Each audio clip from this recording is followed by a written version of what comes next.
What's going on, you guys? How you feeling? So today's video is about uh, cutting vet costs on progesterone testing for breeding female dogs. That's what we talking about. Topic in the video. We gonna make it short and simple. I can't make it no simpler than this, you guys. Now keep in mind, I'm not a vet. This is a disclaimer. We're not a vet. We're not licensed to do this. This is just what we do. This is how we cut costs. It's important that you know your dog. It's a lot of breeders out there that's new in the game. They going in and get 4 or 5 PG tests. Guess what?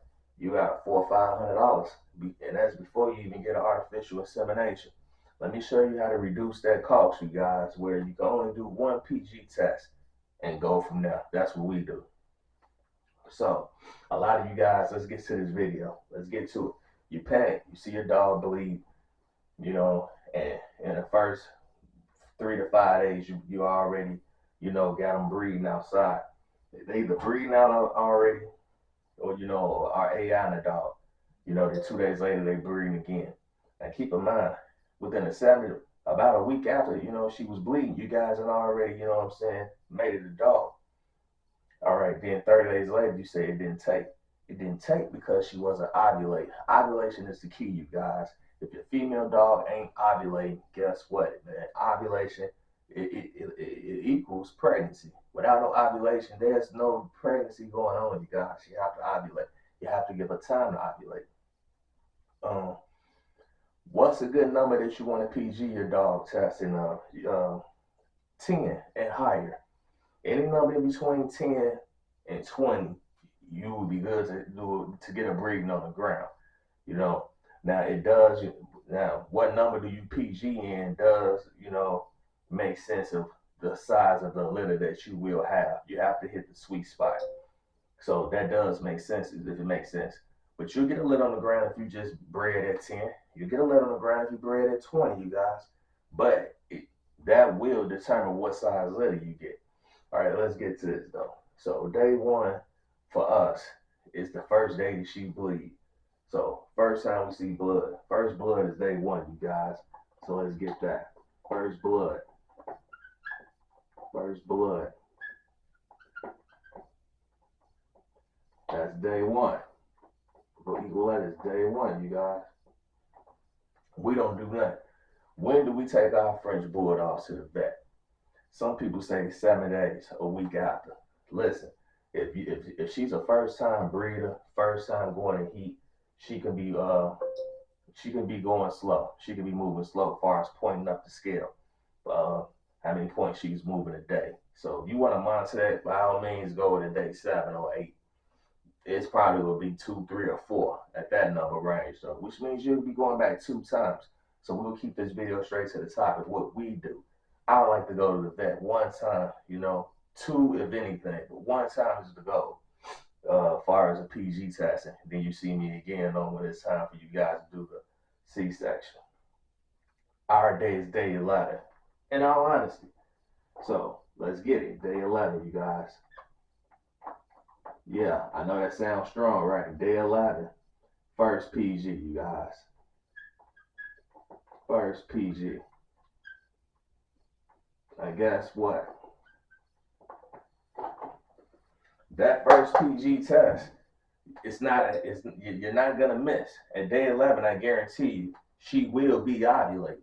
You know, she's not gonna be over ovulating. You're not gonna miss it at day 11. And trust me, and you'll be able to breathe. But don't breathe. Day 11, going to get your test. So at day 11, they should tell you she's anywhere in between. This is your third visit. So look, first visit, second visit, this is the third visit.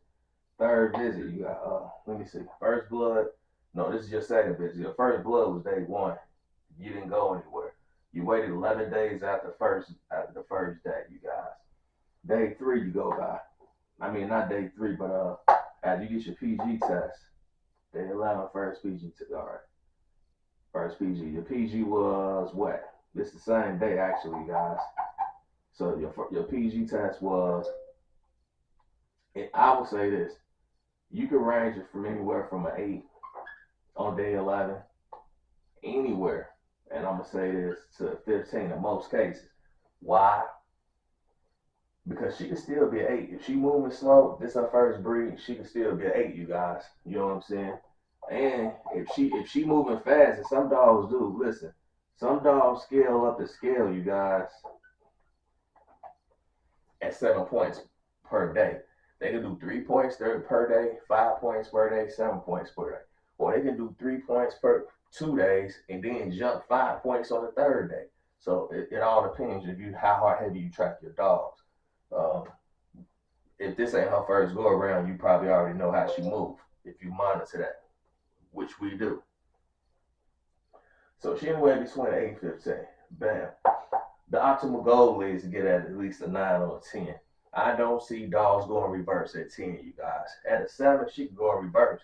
You can see her dog hit all the way at 7, then go all the way back down. What that means you might not have a litter, okay? You know what I'm saying? Going reverse means you might not have a litter. She went in reverse heat.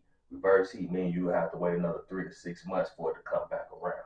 You can induce it to come back quicker, but that's a whole nother video. So listen, you guys. So 8, if she came back at 8, I would be I'd be mad. I have to go back to the vet. I would. You know what I'm saying? I had to go back to the vet because I have to see her at least at 10. If a dog reaches 10, she's not going in reverse. That means she's pushing forward. She ain't turning back. You good to go. If your dog made it to a 10, that's the last time I'm going to the vet. So let's say this though. So she can beat anywhere between 8 and 15. But let's say I went there and they told me my dog was on day 11. Let's say they say she was an 11. No, we don't even go with that. I took a dog on 14 before. Yep. Let's say she was on day 11, she was a 12. So at 11, my dog was a 12 on the PG scale, you guys. That's the very first time I took her. Now, do I go back? No. That's it. That's the very first time I took her. I waited 11 days, you guys. She was a 12 on the PG test. Ain't no going back. In fact, so what I can do, you can go home or have that process done at the vet. Say, I want to push forward, go ahead, artificial inseminate my dog. Bam. You would do an artificial insemination that day, and then you can wait. By her being only a 12, she can be moving 3 points. She can go up to the 15. If she moving 5 points per day, she can be at a 17. You can still do a successful artificial insemination at 15 points on the PG scale or 17 points. So for me, by me knowing she could do 17, I skip a day. So if I PG'd her at 12, you could do either or. Let me tell you. Let me give you both options now that I think about it, you guys. If she was a 12 when I left the vet, we PG'd her that same day. The next day, you can give your male some rest, you know, for he can be at his best. Skip the next day and go the day after. Another AI. Let me write AI right now. Possibly, you guys. Possible. She can be, like I say, if she was 12, she can be a 15, depending on how many points she pulling, or a 17. That's still go time. 2 days later. I would figure 2 days later she'd be at a 17. You know, let's see, 12, 13, 14, 15, 16, 17. If she's pulling 3 points a day, she can be at an 18. You know what I'm saying? Now I think about it. And that's still, listen, anything under 21, you can artificial inseminate your dog. Let's get skip down to that. You good to go. You can artificial inseminate anything under that, you guys. So she's not, let me see. You can AI her very next day, very next, or day after. The goal is you saving vet costs, you guys, no matter what. So the goal is this. You know what I'm saying? If you saving vet costs, which is the topic at hand of the video, you guys, check this out. Once you find out she was a 12, you want going back to the vet. Once you find out she was a 12, that was it. You can breed her on that day and the very next day and then be done with it. You know what I mean? So you took on the PG, on day 11, she was a 12. You know, they allowed me if she was a 12. Good. That was an AI, right? That was AI done, you guys. You AI her that day. And then you waited to the, for me, it depends on the dog. You know, I'm excited, I'm anticipating it. You know, if she is 12, I'm thinking I know she gonna be at least a 15 on the next day, if not higher. She shouldn't be nothing less. So I will go the next day, you guys, possibly. So I'm gonna go next day, and that's it. There you have it, and that's it. You know, don't try to do it 3 days in a row with your stud because it's kind of it'll be useless. The quality of his collection, you guys, will go down. You can put it under a scope, get you a semen analysis. You can see if you pull a collection from a male stud 3 days in a row, his first day and his second day and third day, it starts to drop. But he's still good on the second day. He's still good on his first day. But if you did him 3 days in a row, that third day gonna make a big difference, which you see on that collection pull. You know, so you don't want to do 3 days in a row. It ain't gonna make no sense.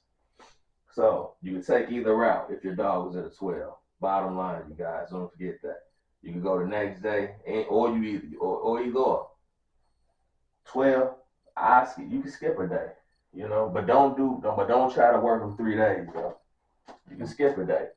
But for me, I go very next day if he was a 12. If he was a 10, if, I wouldn't breed my dog at 10, you guys. But some guys would. If you anxious and you just want to let it on the ground, you can breed them at 10. But I find it's in between 12 and 16, it'd be when you get your biggest litters. If you can catch them in between 12 and 16, be when you get your biggest litters. You won't get a super big litter at 10, in my experience. Not at 11. 12 is kind of iffy, but it's possible. 15 and 16 is great. Some great numbers on the PG test. You guys like, subscribe, go to YouTube, True Powerhouse Frenchies. Like and subscribe down there on that video, you guys. Follow the channel. There's a lot of that content on my YouTube.